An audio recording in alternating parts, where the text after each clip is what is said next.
नमस्कार दोस्तों, मैं आचार्य के.एस. शास्त्री सूर्य ज्योतिष केंद्र पर आपका स्वागत करता हूं। आज हमारी जो चर्चा रहेगी कुंभ लग्न में चंद्रमा की रहेगी और चंद्रमा की जो बात करेंगे आज हम वो 9th भाव से लेकर के भाग्य भाव से लेकर के 12वें भाव तक व्यय भाव तक की बात करेंगे। उसको समझेंगे कि चंद्रमा इन भावों में बैठ करके किस प्रकार का फल देगा।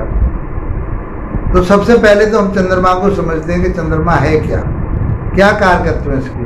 तो ये माता का कारक कहा गया है, शरीर में रक्त का कारक कहा गया है, आपके इमोशनल का कारक कहा गया है, सौम्य ग्रह बताया, नैसर्गिक स्वभाव इसका सौम्य ग्रह है, सौम्य है, शुभ माना जाता है। सूर्य के साथ इसको अशुभ मानते हैं। जब सूर्य से 180 डिग्री दूरी पर होता है तो ये पूर्ण चंद्र होता है और ये पूर्ण कलाओं पर होता है अपने पे, तो आपके लिए शुभ परिणाम देता है। अब कारपुरुष की राशि के आधार पर हमने बताया आपको कि बार बार हमें ये बताना पड़ रहा है आपको, लेकिन जब हमारी वीडियो आप देख लेंगे, जब ज्योतिष सीखना चाहते हैं आप, तो मेरी 100 वीडियो देखिए आप। फ्री कोर्स है आपके लिए, कोई आपसे पैसा नहीं लिया जा रहा, केवल मात्र ये आप लोगों की भलाई के लिए, जो हमें आता है, जितना ज्ञान है, जो हमने पढ़ा है, वो आपके लिए, हम आपके बचाव के लिए। आप अपने बच्चों की पत्रिकाओं को देखें कि इस ज्योतिष के नाम पर जो ठगी कर रहे हैं, जो आपको परेशान कर रहे हैं और इस ज्योतिष को बदनाम कर रहे हैं, उस चीज़ से बचाने का हमारा काम है। क्योंकि ये सौर मंडल पर, ये सौर मंडल ही तो पढ़ रहे हैं, और सौर मंडल क्या है? विज्ञान है। और इसको वेदों का छठा अंग कहा गया है ज्योतिष को। 6 अंग हैं वेदों की, उसमें से ये छठा अंग है और ये वेदों का नेत्र कहा गया है। तो मित्रों ये मानिए, हम वेद तो ही पढ़ रहे हैं, इसमें पाखंड कहाँ से आ गए, इसमें मिथ्या बातें कहाँ से आ गई? ये जीविकोपार्जन का विषय नहीं है, ये लोगों की भलाई का विषय है। जीविकोपार्जन कीजिए, लेकिन डरा करके नहीं करना चाहिए। लोगों को बहका करके, डरा करके नहीं करना चाहिए। मेरे जैसे साथी मेरे बहुत काम कर रहे हैं इस ज्योतिष पर, वो चाहते हैं कि ज्योतिष अमर रहे और इसकी सच्चाई बनी रहे, इसकी जो गुणवत्ता है वो सबके सामने बनी रहे। ज्योतिष ही है, इसमें कोई पाखंड और मिथ्या बातें मित्रों नहीं है। इसलिए हम बार बार आपको ये कहते हैं कि इसको समझिए और इसका फायदा उठाइए। ये आपका मार्गदर्शन करती है, टॉर्च का काम करती है। उन चीज़ों पर आप चलेंगे, समझेंगे, तो उस समय में मान लीजिए आपका कोई समय बहुत अच्छा आ रहा है, दशाएं बढ़िया आ रही हैं और ग्रह बहुत अच्छा है आपके लिए, तो उस समय आपकी उन्नति होने में आपको पता पड़ेगी कि मेरी उन्नति होगी, तो आप उसमें 4 चांद लगा देंगे। मेहनत करके, परिश्रम करके, सूझबूझ से आप आगे बढ़ जाएंगे। कोई ग्रह आपके लिए हानिकारक है, अशुभ है और वो कहीं रोग ऋण कुछ दे रहा है, कोई और परेशानी दे रहा है, तो आप उससे बचेंगे। तो क्या बुरी बात है? इसलिए मित्रों 100 वीडियो आप देख लीजिए। यदि जिज्ञासु में आप सीखना चाहते हैं तो अच्छे ज्योतिषी बन पाएंगे और इसका लाभ उठा पाएंगे। विश्लेषण कराना चाहते हैं तो मेरे व्हाट्सएप नंबर पर आप मेरे से संपर्क कर सकते हैं। यूट्यूब चैनल पर मेरे से आप जो अपना कमेंट्स भेज सकते हैं, इन पर जवाब दे पाता हूँ। फेसबुक पर मेरा ये चैनल चल रहा है, लेकिन वहाँ मैं आपके लिए जवाब नहीं दे पाता। वहाँ मेरे से जवाब मांगते हो तो वहाँ जवाब, जब आपको पता है कि मैं व्हाट्सएप की और उसकी बात कर रहा हूँ, तो व्हाट्सएप पर, यूट्यूब पर आप बात कीजिए चैनल पर, तो मैं आपको जवाब दे पाऊँगा। आइए मित्रों बात करते हैं चंद्रमा की। कुंभ लग्न में चंद्रमा, सूर्य की बात हो चुकी है, चंद्रमा की बात कर रहे हैं कि कुंभ लग्न में चंद्रमा 9वें भाव से लेकर के 12वें भाव तक क्या प्रभाव देगा। पहले भाव से 4थे भाव तक बताया हमने पहली वीडियो में, और उसके बाद में फिर हमने 5वें भाव से 8वें भाव तक की बात की। आज जो बात करेंगे हम वो नवम भाव से लेकर के 12वें भाव तक करेंगे। तो चंद्रमा चौथे भाव का भी प्रभाव देगा, क्योंकि वहाँ का कारक भी है और वहाँ का कालपुरुष की राशि के मुताबिक चंद्रमा स्वामी भी है और कुंभ लगन के आधार पर ये छठे भाव का स्वामी बनता है। तो मित्रों, इन सब जगहों का ये प्रभाव देगा और किस भाव में बैठा है वहाँ किस प्रकार का प्रभाव देगा, जहाँ देख रहा है वो वहाँ किस प्रकार का प्रभाव होगा, यही समझने की बात होती है। और इसकी दशा अंतर्दशा में ग्रह अपना प्रभाव देते हैं। तो नवम भाव में बैठ करके चंद्रमा आपको, क्योंकि सौम्य ग्रह है, आपके लिए धार्मिक बनाएगा, धर्म पर चलने वाला बनाएगा, सत्पुरुषों के साथ आपके अच्छे मधुर संबंध बनाए, उनकी आप इज्जत करेंगे, उनका सत्कार करेंगे, उनका सम्मान करेंगे, छोटी मोटी यात्राएं करते रहेंगे, धार्मिक यात्राएं करेंगे, आपको लाभ होगा, आप में एक कॉन्फिडेंस आएगा, उच्च शिक्षा में आपका बहुत अच्छा प्रभाव बना रहेगा। नवा भाव धर्म कर्म का है, विचारों का है, अच्छे विचारों का है। तो ये सब चीजें आपको प्राप्त होंगी, आप सकारात्मक बनेंगे, कोई नेगेटिव पॉइंट आपके माइंड में नहीं आएगा। यहां से 7वीं दृष्टि तीसरे भाव पर जाएगी। तीसरा भाव छोटे भाई बहन का, मीडिया का, कम्युनिकेशन का, दूरसंचार का, खेल कूद का, छोटे भाई बहनों का। तो छोटे भाई बहनों के साथ तालमेल बहुत बढ़िया बने रहेंगे आपके, उनके साथ अटैचमेंट रहेगा,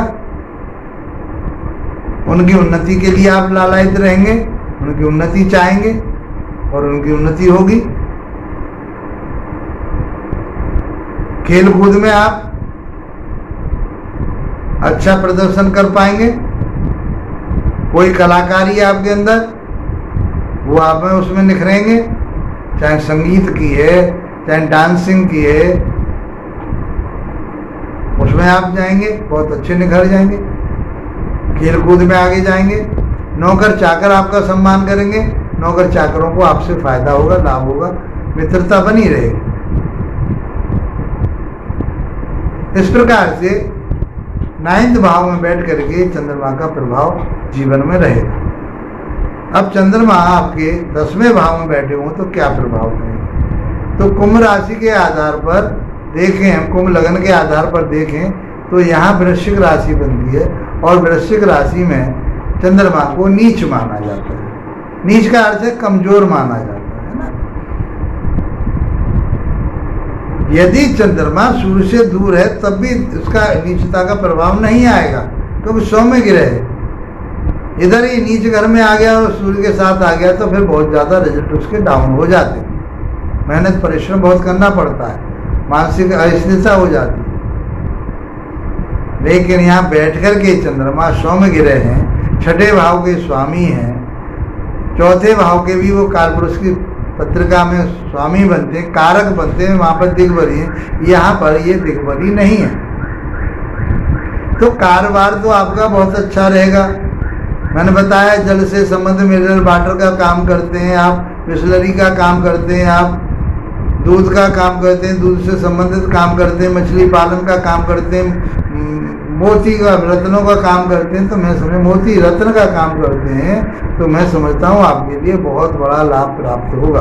ये कारोबार आपका बहुत अच्छा चलेगा। नौकरी आप करते हैं तो नौकरी बढ़िया रहेगी, आपके सहकर्मी आपका साथ देंगे, पिताजी के साथ तालमेल बढ़िया बनी रहेगी, काम आपका बहुत बढ़िया रहेगा, मान सम्मान प्रतिष्ठा आपकी बहुत अच्छी रहेगी।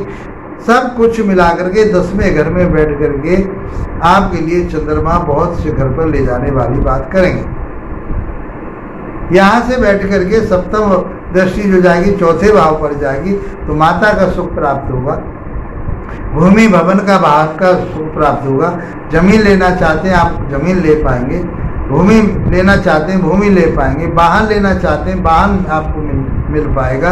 यदि आप जो सुख सुविधा भौतिक सुविधा चाहते हैं आपके लिए वो सब प्राप्त होंगे।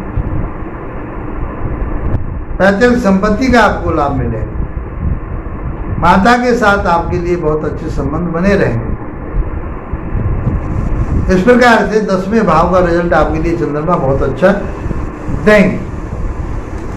11वें भाव में चंद्रदेव बैठे हों तो क्या परिणाम देंगे? तो 11वें भाव में बैठ करके चंद्र, कोई भी ग्रह 11वें भाव में बैठ जाते हैं तो शुभ परिणाम देते हैं। तो यहाँ बैठ करके आपकी मनोइच्छा पूरी करेंगे। बड़े भाई बहनों के साथ बहुत अच्छे संबंध रहेंगे, उनकी उन्नति तरक्की आपके माध्यम से होगी, आप उनका सहयोग करोगे, वो आपका सहयोग करेंगे। आपस में बहुत प्रेम प्रीति का भाव बना रहेगा, आपस के संबंध बहुत मधुर बने रहेंगे। इस प्रकार से चंद्रमा आपकी मन इच्छा, डिजायर जो आपकी हैं, उन्नति और तरक्की, प्रमोशन आपका यहाँ से होगा। बॉस के साथ संबंध अच्छे रहेंगे, राजनीति में भी आप निखरेंगे। ये सब आपके लिए 11वें भाव में बैठ करके चंद्रमा बहुत अच्छा रिजल्ट देंगे। और यहाँ से 7वीं दृष्टि जो जाएगी 5वें भाव पर जाएगी। संतान के साथ अच्छे तालमेल रहेंगे, संतान आपकी विवेकी ज्ञानी होगी, आप भी विवेक ज्ञान से में जुड़े हुए होंगे, विवेक ज्ञान आपके पास बहुत अच्छा रहेगा। तो और आपके पार्टनर से आपके जो लव रिलेशन है वो बहुत अच्छे रहेंगे, आपके संतान आपका साथ देगी। तो मैं समझता हूँ कि चंद्रदेव 11वें भाव में बैठ करके बहुत अच्छे रिजल्ट आपको देंगे, जो मैंने आपको बताया। 6ठे भाव की बात करें हम कि 6ठे भाव के स्वामी हैं, तो थोड़ा सा आपके लिए आपको शारीरिक रूप से थोड़ा कहीं ना कहीं कोई परेशानी आ सकती है। सर्दी जुकाम, ज़्यादा बड़ी सरदर्दी नहीं होगी, लेकिन मौसमी बुखार हो गया या मौसम चेंज हो गया तो सर्दी जुकाम वगैरह आपके लिए हो सकता है। भाई की किसी की तबीयत खराब हो सकती है, तो ये उस समय आपको समझ के चलना पड़ेगा, देखना पड़ेगा उसे। 12वें भाव में बैठे हों तो 12वें भाव में बैठे हुए, क्योंकि 6ठी दृष्टि 6ठे भाव पर 7वीं दृष्टि जाएगी, तो 12वां भाव होता है आपका हॉस्पिटल का, कोर्ट कचहरी थाना दरबार का। तो किसी के साथ मन मुटाव होगा, किसी के साथ शत्रुता बढ़ेगी, तो कोर्ट कचहरी थाना दरबार भी हो सकता है। आप कोर्ट कचहरी में जा सकते हैं, पुलिस के किसी पचड़े में पड़ सकते हैं,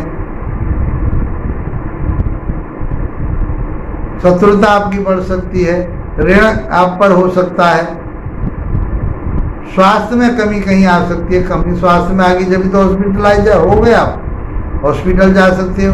किसी के साथ शत्रुता बढ़ेगी जब तो आप कोर्ट कचहरी में जाओगे। तो ये उस समय आपके लिए बहुत संभल के चलने की बात, यही ज्योतिष सिखाती है कि वो समय आपके लिए जब आएगा, अंतर्दशा प्रत्यंतर दशा सूक्ष्म दशा जब आएंगी चंद्रमा की, तो उस समय आपको संभल करके चलने की जरूरत पड़ेगी। ये ज्योतिष का कार्य है। मित्रों, वीडियो अच्छी लगी है, लाभप्रद है, तो उसको लाइक शेयर सब्सक्राइब अवश्य करें। इसी के साथ आप लोगों का धन्यवाद, नमस्कार।